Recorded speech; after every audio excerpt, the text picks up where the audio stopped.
the financial system functions on division. Yeah, that's how it makes its money, through competition, dividing people, whether they're dividing corporations or nations or people or races, whatever it is, it thrives on that competition because that drives the prices up. That makes more money. And then when that competition goes into conflict and war, then even more money is made, because they then sell arms to both sides of the conflict and actually make money from lending to both sides of the conflict. And then both sides of the conflict are beholden to them afterwards for years and years and years and years, because basically they have all this debt. I was telling you about 222B, and he's telling me my feet on the ground, the authority, be the tree at the, the tree of life, his dwelling place, signs and wonders, etc. And I realized, that's all he's been grooming me for decades. That's okay, and will continue to groom me for. So little things like that I'm actually embracing. I came out of retirement to shop for people, during the pandemic. I'd go and take shops and deliver them to people's doorstep, groceries and things to their doorstep. And in my area, a stone's throw, 10-minute walk, if that, a Hindu temple was built. Matter of fact, it was built back at the time. Remember me telling you about coming to visit me after I sent you that painting? Mm-hmm. And we actually, you came in the spirit, and we actually walked that way. And God told me, don't worry about it. Give no concern to this temple. I'm like, okay, no worries. He had me deliver huge, all these containers, empty containers, to the doorstep of this temple and leave it there. And I'm 222B. My feet are walking up, up to the doorstep, and I'm leaving these empty containers, and I filled them with blessing. He told me, fill them all with his blessing. And I was walking on clouds after that. It was amazing. So I'm like, okay, 222B. And all over these years, he's been talking about taking authority, like the gas prices. Bring them down. We played the game, keeping gas prices low. And I'm like, am I losing it? And then I hear Dr. O, I'm keeping gas prices low. So I'm like, oh, I guess I'm not losing it. And every time they go up, he's like, why aren't we playing the game? And I'm like, okay, lower. So he's having me do that. But the interesting part now is when I say lower, I'll pass a gas station. I'm like, oh, it's ridiculous. Lower. I feel a surge of power coming from me. It's something I never discerned before. And I'm like, am I losing it? And then my other mentor, I have two, you and one other. No sooner than I started realizing this is happening, he's talking about how surges of power, you can discern power leaving you. And I'm like, wow. So I actually gave I want gas prices to be this. And I published it with my husband. This is where it's going. Yesterday I freaked out because it's 10 cents away now. And I'm like, by where my son lives. And I'm like, this has been so much fun. It's a trying time, but doing things like this with him has been such fun. I'm not satisfied with that 10. You will be what where I said, and not just this area, but all the areas. And then we'll talk about lower after that, but it's fun. It's this surge. I discern it. It's like a grunt, when I say something. And I'm like, wow, what is this? Are you familiar with that? Does that happen to you? I know healing virtue, it's like the tingles and stuff, but this was something different. I think it's just whatever a person needs to engage, or the Father knows they need to engage, is how they engage, So for me, generally, there are times where I definitely feel and sense energy and power and things within me. And definitely I can focus that energy and direct it, but I choose to do so very specifically as I'm led. So, I mean, I don't do anything with gas prices or petrol prices, as we call them, because I've never felt led to do it, which is fine. Someone else is, which is great. I mean, you can do it in the UK if you like. We've got the highest prices ever. I think we're nearly about £9.50 a gallon. Wow. Which I think if that was in the US, there'd be riots, I think.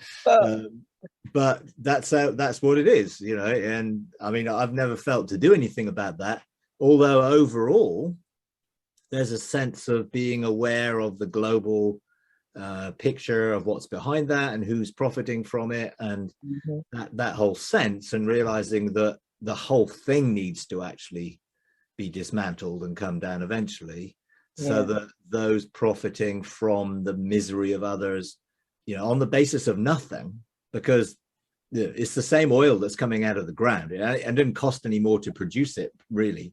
And they just put the prices up because they can make money out of it because of all the uncertainty around the world. So there's no real, but that's the same of all money.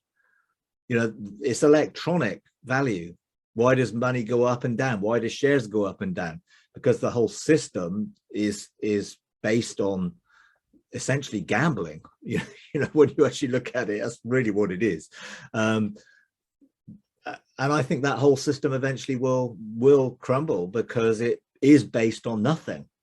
The whole financial system is really based on nothing, really. So if a country does need more money, they can just print it. Well, what's backing that money? They do quantitative easing and all sorts of stuff. Oh, well, we'll put money into the economy. Where are they getting that money? It's like most of them are just making it up. No, I know sometimes they sell government bonds, like when we were paying for the pandemic and people were on furlough and they were getting paid, they borrowed money from selling government bonds, and then they promise a return on those bonds and whatever, which is okay. There's a sense where they're giving something back to it. But I know in some situations, it's just money, which is electronic. It's not real. And there's no gold standard for most countries. So they don't have any substance to back up their economic thing. And the whole thing's based on greed, and I think ultimately, if the economy was a jubilee economy and it was like everyone is going to be blessed so they can continue to bless, so that will be a well-being economy. So everyone's well-being is based on whether they're fulfilling their destiny and know their identity. And that was what we spent our time looking at. And I'm not just talking about believers, but in terms of just the world, because when the kingdom of God fills the earth, what is going to be the economy? How is that going to be based? And if we're going to see restoration cities and places established where they're not subject to the other things of the world, and they've come free from those control systems, from energy and money and all the other things, what will they base their economy on?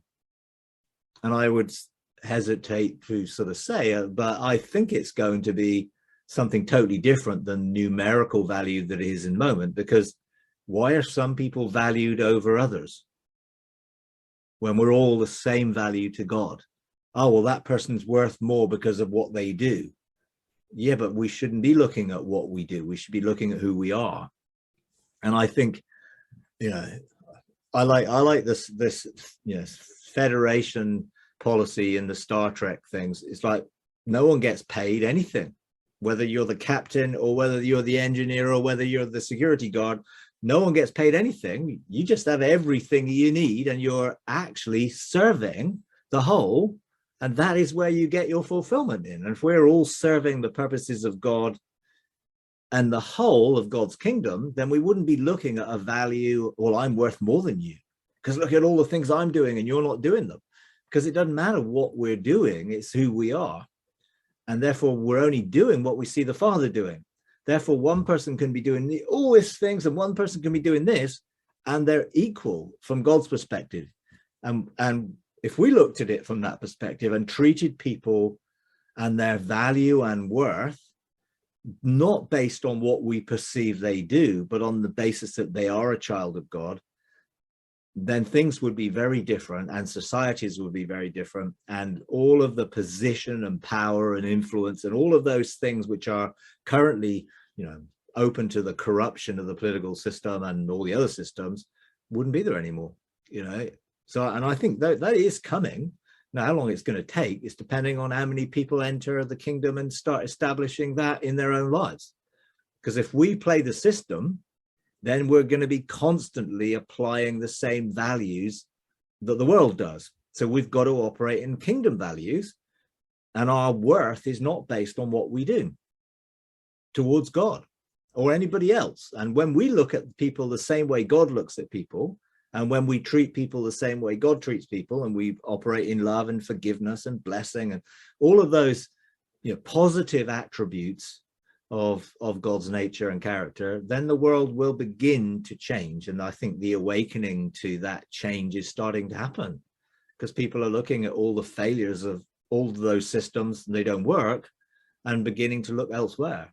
And I think that's really, really important, that we don't get stuck in the system ourselves, and we don't adopt the attitudes of the world. We have different attitudes, and we have different values, and we have different sense of worth. And the way we see the world is the way God sees it, rather than what we've been conditioned to seeing it by the societies we've been brought up in. And we're all influenced by our own cultures. That might be a religious culture, it might be a political culture, might be a national culture, but we all are influenced in one way or another. What is kingdom culture? And I would suggest it's a counter culture to whatever the world's culture is. It's going to counter it in the positive. And we have to see the kingdom of God fill the earth. If we're going to see the restoration of all things, the kingdom of God needs to fill the earth.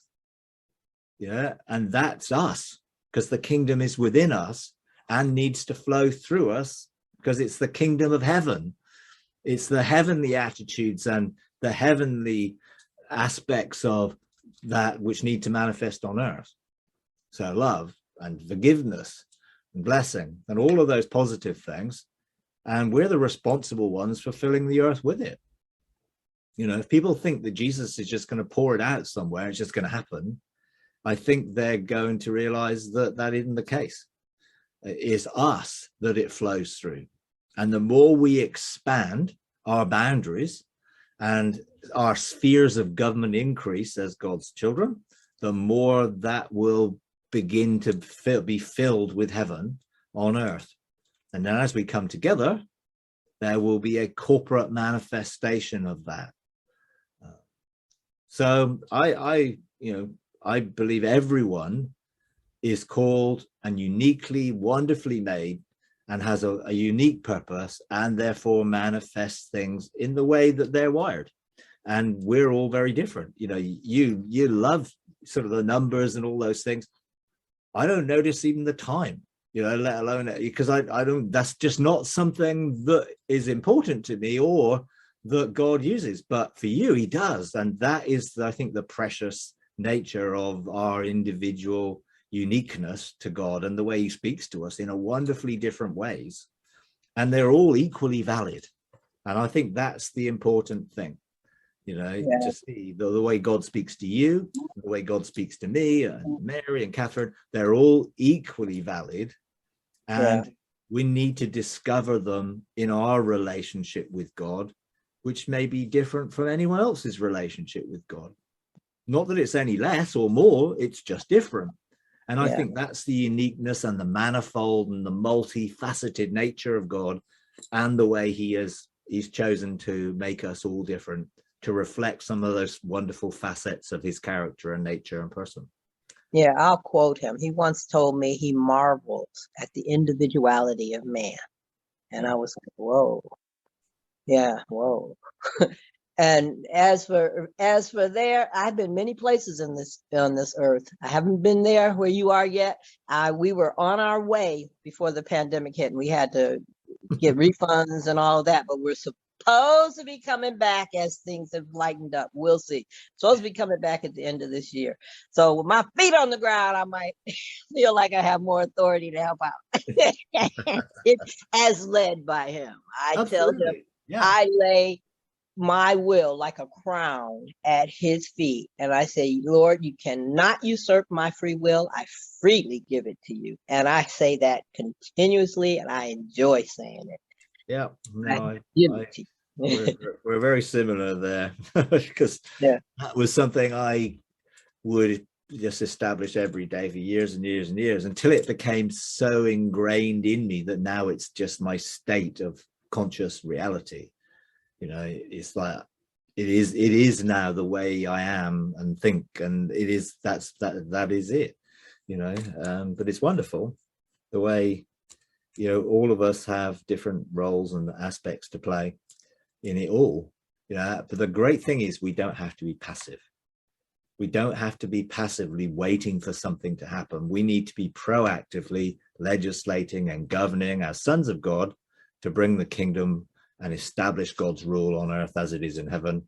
You know, that is our identity, our mandate, and in sonship. And we don't have to be passive about that. We can be very, very active in how we're experiencing the reality of the expression of God's kingdom, you know.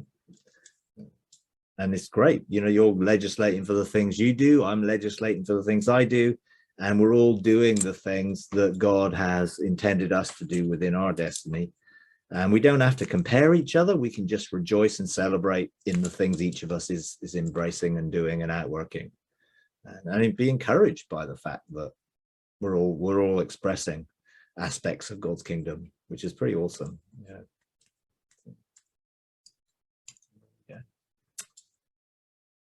Okay, anyone else got anything? Looks like Mary's struggling with her being able to either hear or speak. No, actually, we have a Hiwi, and I was having a hard time getting Hiwi to work, so I just passed it back over to Joe. All right, there you go. Okay. So, yeah, I'm listening, but I was just disconnecting. Okay.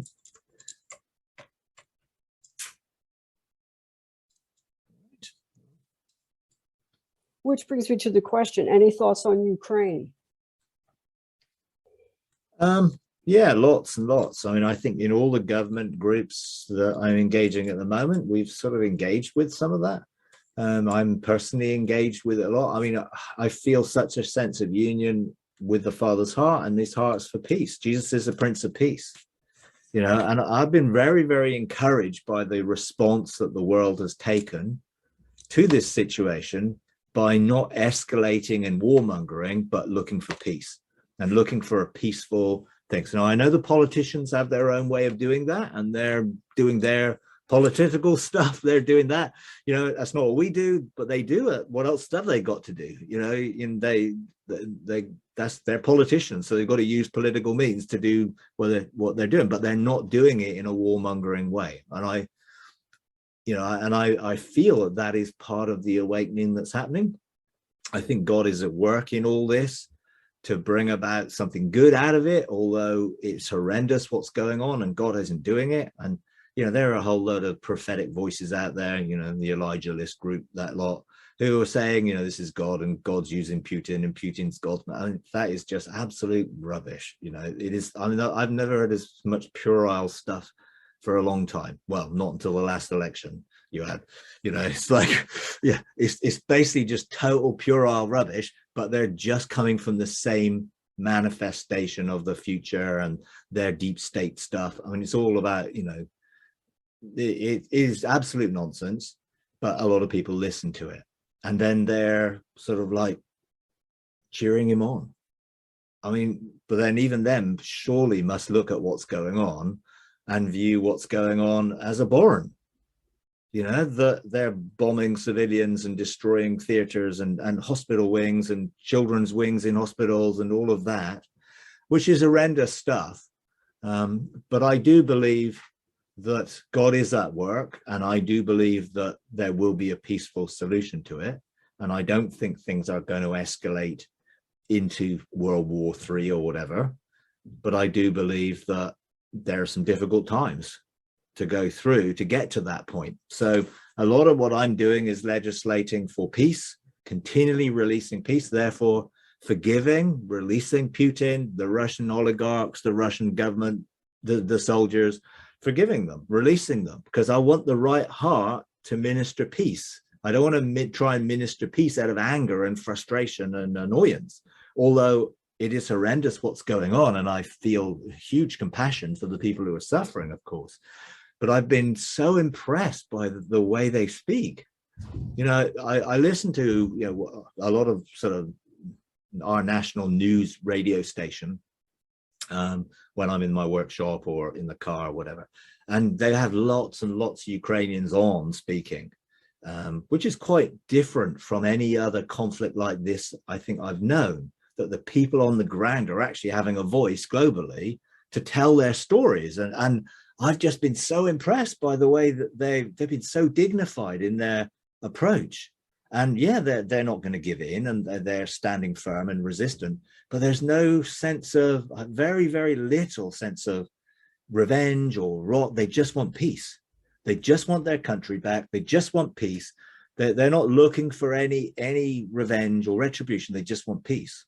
And the way they are expressing that, and the way they're, you know, it's just amazing. I was listening to one lady, she was on the phone when a bomb hit her house, you know, and literally she survived, and she came on the next day to tell the story. I mean, it was just, but she was in no way coming with this, you know, angry, aggressive nature. And I think for me, that's a change.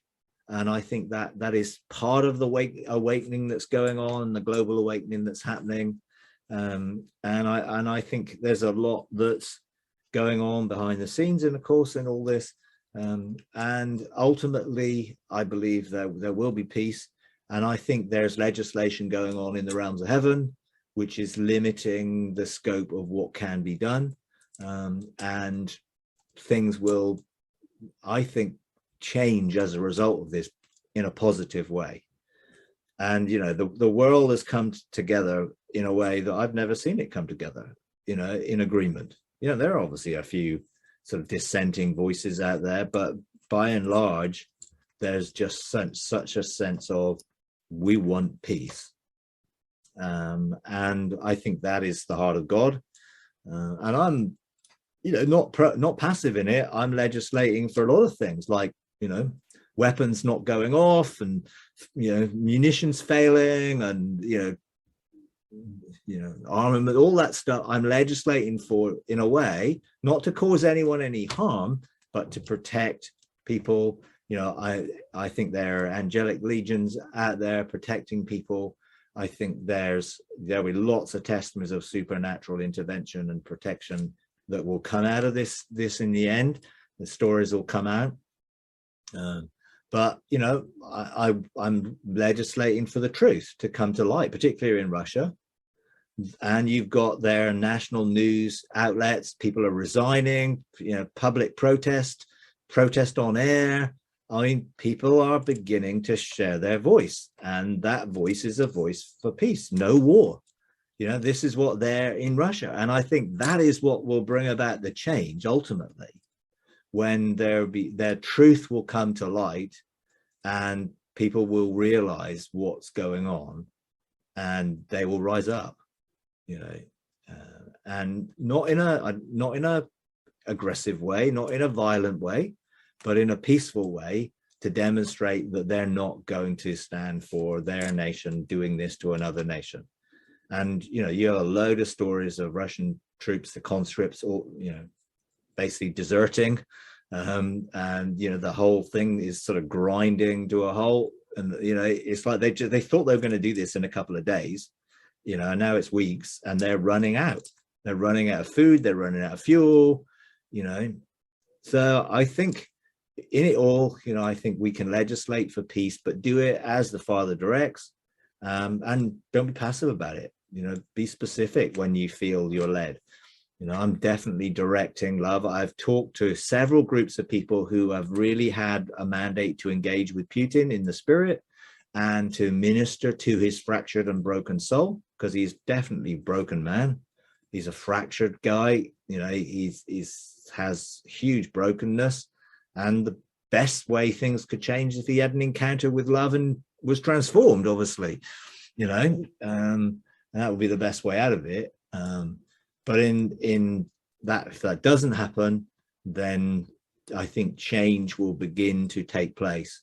And I think it's a lesson for the political leaders to look at what they've done in the past and realize that they've made a lot of mistakes in appeasing things and not dealing with them. If they did all this when Crimea was annexed, they wouldn't be in this situation today. Yeah. But they didn't do enough. They did sort of sanctions, but it wasn't enough, and then it all fades away. This time they've really, really gone to town. If they'd gone to town 7, 8 years ago, this wouldn't be happening today. And the same when the Soviet Union fell, you know, and the Iron Curtain came down and all of that stuff. There was such celebration, but there was no legislation into it. And I think the sons of God didn't legislate for what should have happened in Russia and different things. I mean, interestingly enough, I've been contacted by 3 or 4 Russian people within the last few weeks wanting me to either go there or speak online to them, or one of them's offering is translating my books. You know, and I think we never had any contact with Russia before that in an open way. So that in a sense, I think, is an interesting progression, that believers are there looking for a whole different perspective as well. And I think that's very positive. So in one sense, I'm, you know, full of compassion for what's going on, but I'm also optimistic and encouraged by what I see in a global sense and in the spiritual dynamic of what's happening. Yeah, I mean, when you look at Putin, and he's sitting at one end of the table, and everybody else is, you know, like a quarter of a mile away down at the other end, and they showed it. I was at the gym, and I was up on the treadmill, and all I saw was, you know, was the video clip. I couldn't hear it, but you look at that and you think, what a miserable way to live. That everybody else, you can't have anybody around you, probably because you can't trust having anybody around you that close. What good is it, all that you've acquired, when you are so isolated? And does anybody even really love you?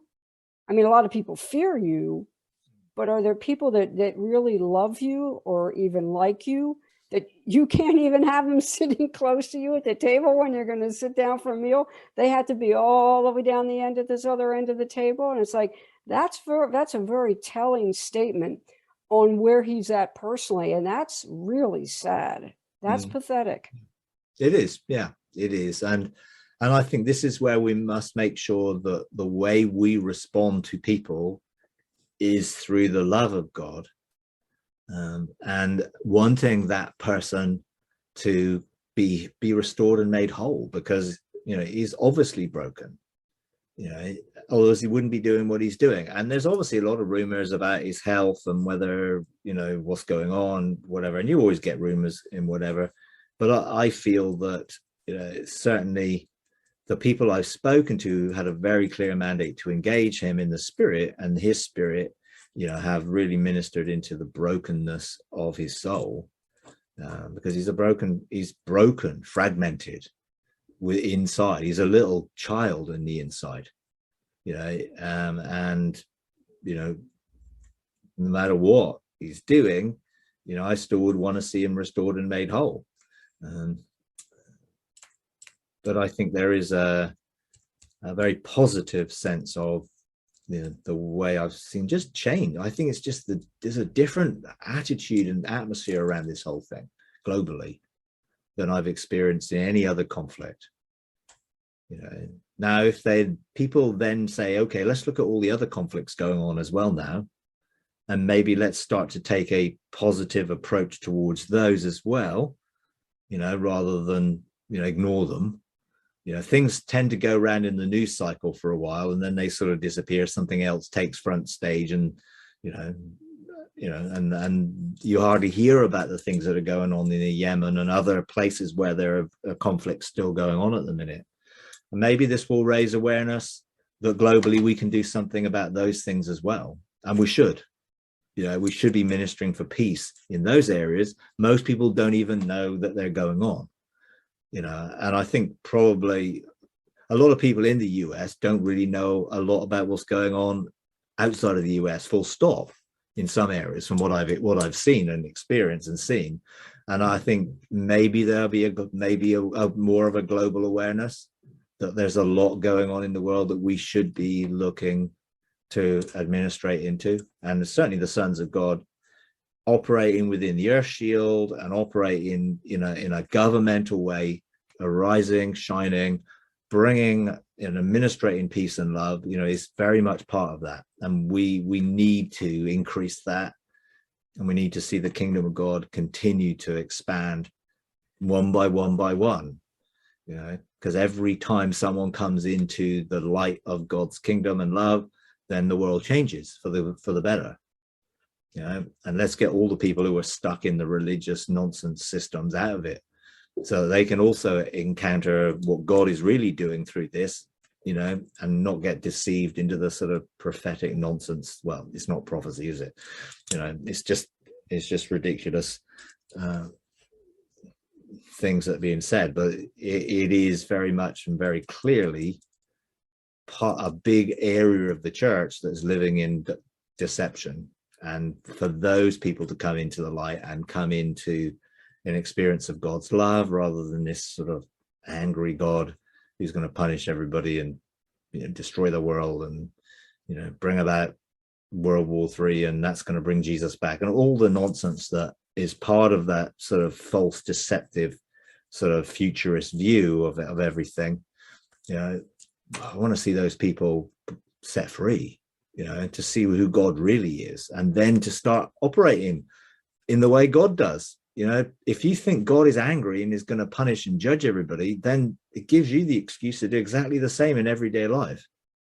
And that's not what people should be known for. Jesus said it's your love that people will know, and the fact that you're one with each other and God, in that sense of oneness and love. So you really want to see people, their eyes open to the truth of who God is and awaken to his very character and nature as love, and start just leaving these systems that portray God in such a way that they're doing the enemy's work for them.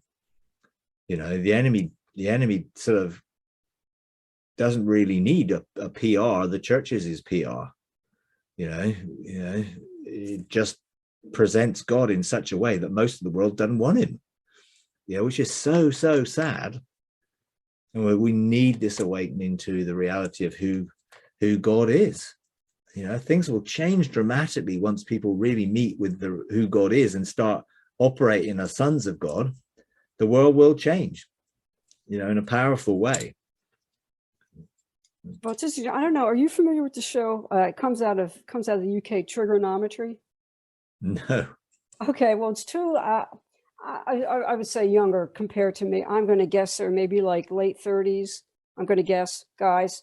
Both used to be comedians, but now they do this talk show, and they bring in all kinds of people. In fact, I was listening to one before I tuned in here. But anyway, they had a guy, and he was another guy. He was another Brit. I don't remember what his name is, but they were talking about narcissism in society. So here are three guys, none of them who are believers.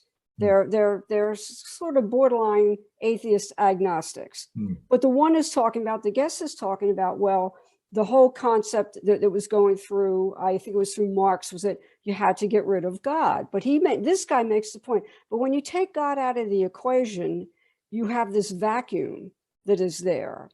And when you put yourself up in that position, it really doesn't work. There's something lacking when you don't have, even he's saying, look, even though I don't believe in God, I recognize that when you had that in place, it had not so much control, but it gave you guidelines with which you sort of knew where the boundaries were, what was right and what was wrong. And when you remove that and you put yourself up and man puts himself up in there, well, then it sort of becomes a free-for-all. Well, the other two guys who are also agnostics, they talk about, well, when we have dinner together now, we pray sort of out of respect. But the fact is they say grace because they recognize, wait a minute, something, the way things are going, something is wrong. And even though we don't believe in God, we realize that because he's being taken out of the equation, things aren't working very well. that society has lost its morality. Now, she termed it morality because you don't want to say religion because you're not there, but that the loss of morality is changing the way people act towards one another. And it's easier to become abusive towards one another. And it's turning, society is not going really well because we've lost, to a degree, the moral compass that used to hold us together, which of course, nobody wants to say that it's a relationship with the Lord, but the fact that that's been eliminated and now it's just sort of like, hey, we have this free for all.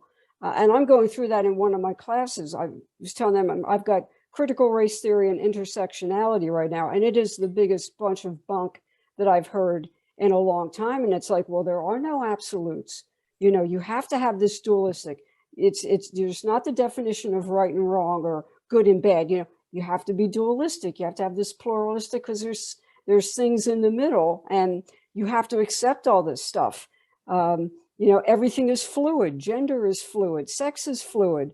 And I listened to him saying, like, oh, this is a lot of nonsense. And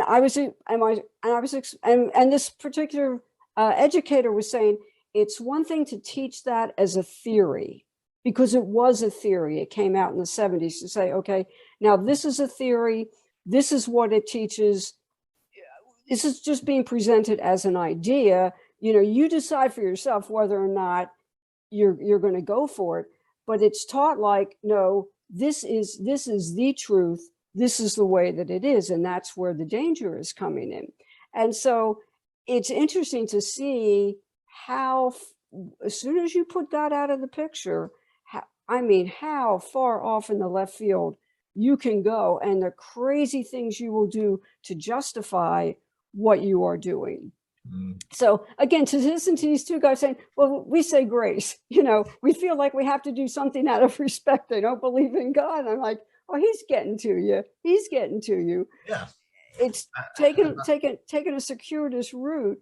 But to hear these three guys talking about like, yeah, but things just aren't working the way we have it now.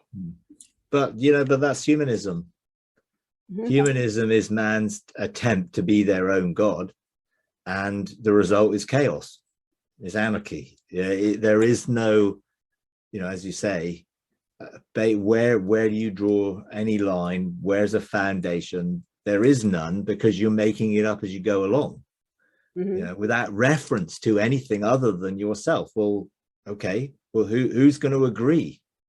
Well, there is no agreement other than whatever you want, you know, and that is the basis of humanism. And then you have some sort of humanistic values, but where do they come from? You know, well, they're coming from the tree of the knowledge of good and evil, and that is a corrupt source. Ultimately, the tree of life, and if you boil it all down to all of the morality, love is it, isn't it? All morality, if you look at, if it's coming from any sense of, well, God is good and God is love, then love must be the thing that frames everything else. Of course, you would never steal, you would never do anything, you would never harm anyone if it was love. So love really is what, when we're talking about a moral compass or morality, we're not talking about the Judeo-Christian sort of law-based system of what's right and wrong. We're simply talking about love. And if we do base it in the Judeo-Christian sort of thing, we'll end up with the law-based system based on, again, things we think are wrong. Hence, sort of, well, the Bible says this is wrong. Okay, where does that fit in with love? Well, it doesn't really, but it's wrong because the Bible says so. You end up with an eye for an eye and a tooth for a tooth, and you end up with retributive justice, and you end up with that rather than love and restorative justice and everything outworked from a love perspective, which is the only thing that we should be looking to base everything on, because God is love. You know, and if those three guys were talking and you were able to say to them, well, forget the name God and the title God, just put love and substitute love in there. Do you think you could pray to love? Do you think you want a relationship with love? Do you think you can believe in the value and power of love? And I think they would probably have quite an interesting conversation around that. Because it's only the prejudice about the word God and the way we've made God be something that they don't believe in. I don't believe in the God that they don't believe in either. Agree. You know, because he's not that God. Yeah. You know, he isn't that person. He isn't that. You know, and all of the concept that they have rejected, they know there's something, because within them, there is the need to connect with something more than themselves. You know, eternity has been placed in their hearts. Yeah. You know, they know something. You know, they don't know what it is, but they know what they've got now, isn't it? You know, and it's very interesting that they would pray. I know. I was sitting here laughing when I heard that. You know, it's like, that's a line in the song, isn't it? They pray to a God I don't believe in. I can't remember who wrote it, but it's quite a famous song. So like, I'm going to cover the bases just in case. Yeah. Well, I don't know if you've ever, I was reading an interview with the guy who wrote Tuesdays with Morrie, and I don't know if you're familiar with the book. It became a famous movie. And the gentleman who wrote it is a believer now. He grew up in a, I would say in a religious home, but walked away from it. But the long story short is, he had a professor in college that he really liked. The guy really helped him. He graduates, they get separated. Years later, he finds out that this professor is dying. And so he makes it a point to go over and visit Morrie. And Morrie is Jewish. And Morrie was always, don't believe in God, you know, agnostic, I don't believe it. And so Morrie now mentions, well, I'm talking to God and we're negotiating. You know, he's dying. I think he has ALS, and he is dying. And he goes, well, we're negotiating now. So it's the same thing. It's like, when it comes down to it, it's like, and of course, this guy Mitch is sort of like, you're what? You know, you said he didn't exist. Well, yeah, we're talking now, and I'm negotiating with him. The whole idea of like, you know, so like listening to these three guys, it's like it's like you say, yeah, you want to take away the word, but they know that when you take away the word and the concept, there's a big hole and things aren't working. But but because I don't believe in it, I can't say, well, let's do it. So they go, well, okay, well, we'll just pray. It's like, okay, well, we'll cover the bases. So what's the book called? It's called Tuesdays with Morrie, Morrie, and Mitch Albom is the writer. It's really interesting that someone would describe themselves as Jewish and not believe in God, because essentially being Jewish is following a religion. It's like you could say, oh, well, I'm from a race of, well, the whole point was they believed in God. That was the definition of it, wasn't it? But for a lot of Jewish people, they do not. No. It's like, I'm Jewish that's my culture per se, but I don't necessarily buy all that. I'm born into it. They really separate it. And this guy was totally, he was a total atheist when Mitch knew him as a student. And so he was so shocked. Now, Mitch, in the meantime, now through a series of events, now is back with a relationship with the Lord. But at the time when he's talking to Morrie, he's not. So a lot of these conversations are things that sort of like were like sparks to him, I guess, like hitting some nails on the head where he was, where now Morrie's beginning to talk about, whoa, well, I'm negotiating with God. You know, we're coming down to the end, we're trying to get things out. But the other thing about, just quickly about critical race theory, in the textbook, it talks about, well, corporations are going through all this training, this DIE training, or DEI, or whatever you want to call it. Now, it shouldn't be coerced, because if you force people to go through it, they're not going to accept it. Duh, well, that's what most of them are doing. But there's a line in the book where it says, well, they're doing it because they've found that it is good for personal and economic reasons. And as soon as I saw the word economic, it's like, you don't believe this junk. There is money to be made by doing this. And so you're going to go through this whole facade. It's all about money. It's not really that you believe it. Mm. And I think ultimately that's when most things default back to, because it is money that controls most of the other things, and will use all the other things to make more, because those that actually have most of the money are very few. So, you know, it's not spread out much, is it? You know, so in essence, it is a control system.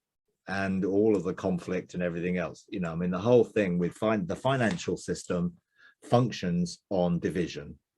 Yeah, that's how it makes its money, through competition, dividing people, whether they're dividing corporations or nations or people or races, whatever it is. It thrives on that competition because that drives the prices up. That makes more money. And then when that competition goes into conflict and war, then even more money is made, because they then sell arms to both sides of the conflict and actually make money from lending to both sides of the conflict. And then both sides of the conflict are beholden to them afterwards for years and years and years and years, because basically they have all this debt. So right now, you know, it's great, you know, oh yeah, the IMF or in bank or whatever saying, oh well, yeah, we'll give a package of 1.4 billion to Ukraine. It's just like, who's going to pay it back, and what terms is it given to Ukraine, and are they eventually going to be slaves to another system because they're going to be in so much debt so they can't pay it back, which, you know, was what Germany was in post First World War. They didn't pay back the First World War reparations until I think the 1980s. I mean, that's like nearly 70 years. Oh, and it was debt. crushing. It was crushing. Debt. Yeah. Well, who put that on them? The retribution of the financiers who are making the money from all the debt, that getting all the interest. I mean, it's no wonder in the jubilee economy there was no usury. You know, there was no making money out of lending money. You know, usury was forbidden. I mean, that was part of Jesus turning over the money changers' tables, was the challenge to the way they were making money out of their religious offerings and things, by forcing people to pay for certain coins or certain things they were going to sacrifice. I mean, you know, the whole system was flawed, but there was no usury allowed in a jubilee economy, and everyone had back what was their inheritance. They couldn't lose it for more than 49 years. If whatever happened, they would get it back. You know, God's inheritance is eternal, not temporal. You know, and if the world operated on that, there wouldn't be this conquest of territory, because everyone was going to get it back. You know, there'll be no need to, because everyone would not lose their inheritance. You know, so things are so different, obviously, when you look at that world financial system and how it functions and how it operates and how it controls the narrative of world politics and the media and everything else. And there's such a, well, at the end of the day, there's such a deception around it, and there is such an agenda behind it that most people don't see. You know, and we need our eyes open to see the agenda that is behind the financial control systems, because it fuels and totally counterfeit kingdom culture, which is totally counterfeit to God's kingdom. And it has a desire for its own kingdom. That is where all empire spirits come from. You know, we want one world ruler, government, whoever it is, you know, well, and it isn't going to be God ultimately. You know, and that's sort of where it comes from. You know, that whole system is something we really need to extricate ourselves from and not be subject to it. That's why we need the supernatural way of producing and calling into being things, rather than relying on a system that will eventually control us. And ultimately, if we're going to establish heaven on earth, it's not going to operate under the financial system of the world or any system of the world. And that those systems are being shaken, and people are becoming more aware that they are not working and they don't work. And I think even going back to conversation with these guys, well, you take something out of it and what are you left with? Something that doesn't really work, because it's based on greed and avarice and all of the worst of sort of humanity. Oh yeah, I mean, it was really, I mean, the whole conversation was good when they were talking about narcissism and the narcissistic personality, and how a lot of that is what is being fueled. That's what you're seeing a lot now. in cancel culture and everything. Okay, because it's all about me and you've offended me, you know, and the world revolves around me. But when they came to this thing where he talks about, and again, I don't know if it was Marx or Lenin, because he was talking about different ideologies that have come through and saying, you know, that you take God out of the picture. And to hear him saying, he goes, hey, look, I'm an atheist, you know, I can't say that I believe in that. But when you take that out of the picture, you have a problem. Things don't work. And so here are the other two guys saying, well, yeah, we're sort of in the same situation, but we now say grace before we have a meal. Yeah. But the fact is the recognition of like, okay, it's not something that, not that you go back to necessarily to the way that it was, but even the way that it was, there was a certain amount of order and boundaries and things that you knew you should and shouldn't do. Now, whether or not you obeyed them is a different story, but there were some clear-cut boundaries and things that were guidelines, rules, whatever. And when you take that all away and you just say, well, we'll just make it up as we go along, and everybody is making it up as they go along, as you say, you're winding up with chaos, and it's not working at all. And in the end of the day, there is still rules. You know, the governments of the world have not removed all of the laws of all the societies, have they? It's a sort of cultural and mental look at the way values are measured that they're looking at it at a less than absolute way. And ultimately, I think it's all part of people awakening to this doesn't work without something beyond ourselves. It doesn't work. We're not the answer. We've tried. Look at the world in one sense. It doesn't work when you're basing the world's political governmental systems on something which is humanism, effectively, you know, because it is situational, isn't it? You know, communist regimes will have laws which are very different from capitalist regimes. They're both laws, but they're very different. And the people living under those societies will live in a very different way. And they're both coming from the wrong source. Mm-hmm. They're man's best efforts to come up with a system and solution to the world that will make everything okay, but actually none of it's succeeding. And I think people are awakening to that reality. They're realizing there is going to be no political solution. No ideology or ism is going to solve the world's problems. And I think love will be the only answer. Ultimately, people will come to the conclusion only love will work.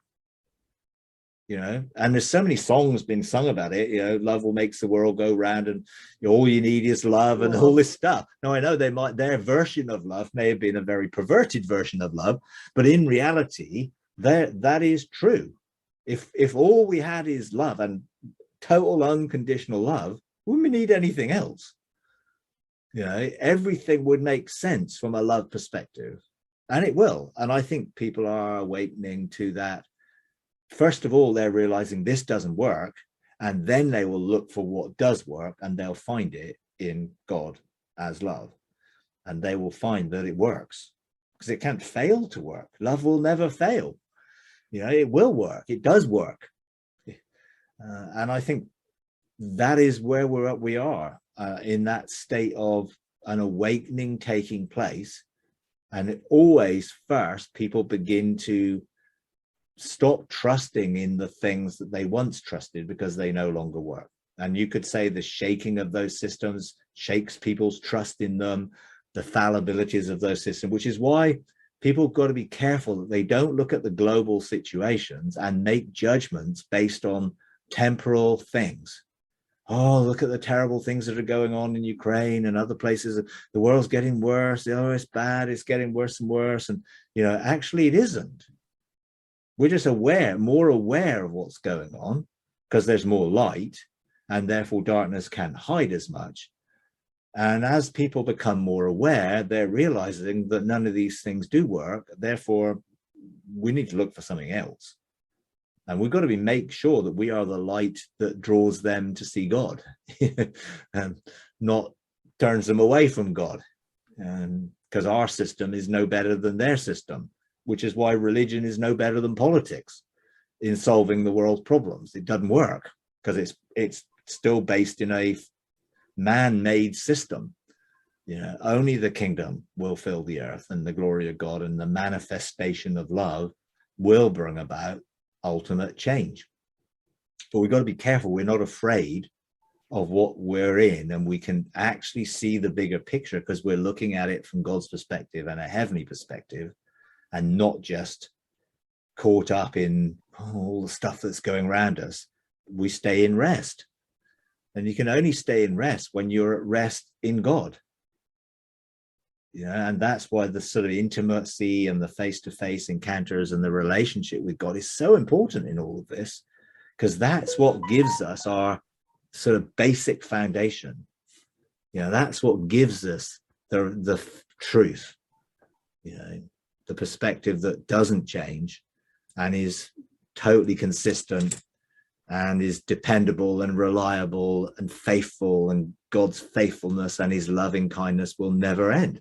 It will never fail, and that is, when everything else seems to be on sinking sand, we have a rock in which our lives can be built upon, and the storms will come, but the change will be what happens as a result of those storms, when you can be at rest in the midst of the storm because you're not afraid, because you trust in a God who loves you, and you don't just pray to a God you don't believe. You actually experience a God in reality and find who he really is, which will give them a whole different perspective on who they are, of course. And everyone's lives changes when it's viewed from God's perspective. When you start to look in the mirror of his face and see what's reflected back, things change dramatically when you see a non-distorted image of yourself, the way God intended you to be.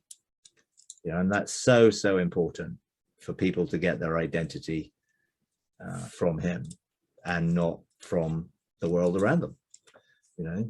I just see such encouragement actually in the midst of potentially what you see as darkness. I can see so much light in it all, and God is not passive. And we don't need to be passive either. I think that's the key. So. I was thinking when you guys were talking earlier about governments removing God from our culture, they can do whatever they want to. That does not change the fact that he is. And no matter what they do, they cannot remove him. It's just like when, we've had our statues and history stuff torn down. Well, you can remove the statue, but it doesn't change the history, right? I mean, God, I sometimes I think he's just chuckling at us because we're trying to remove him, and we can't. It's part of who we are, even if we don't know him. They haven't become awakened yet to who he is, right? I mean, it's just so, I have to chuckle about it. Well, it's denial, isn't it? I mean, really, people are living in denial, and denial doesn't make it true, does it? No. Deny what is the truth, but it doesn't change the truth. And people live in all sorts of denial, and atheism really is denial. Because I mean, I have more respect for agnostics who say, well, I don't really know, than atheists who say, well, there is no God, because how could they're basically saying that they are God to be able to say that there is none, because they must know everything to be able to say that. Well, obviously they don't know everything. They know a very small portion of what exists in terms of knowledge of the universe. Therefore, to say that there is no God is nonsense, really, because they're basically saying, well, I must be God to be able to say there is no God, because I know everything. And if I don't know everything, then the possibility that God exists outside of what I know, I must be an agnostic and not an atheist. To me, I just don't think atheist is a defensible position. I just can't see how you could possibly defend atheism, without being in denial, which is what they are, of course. You know, so, well, that's another story, isn't it? But yeah, but let's be positive. You know, let's see. You know, God is king. We're his sons. The kingdom of God is filling the earth. Let's administrate that, and let's do it in love, and let's be administrators of grace and peace and love, you know, and see the mercy of God released into these situations, you know.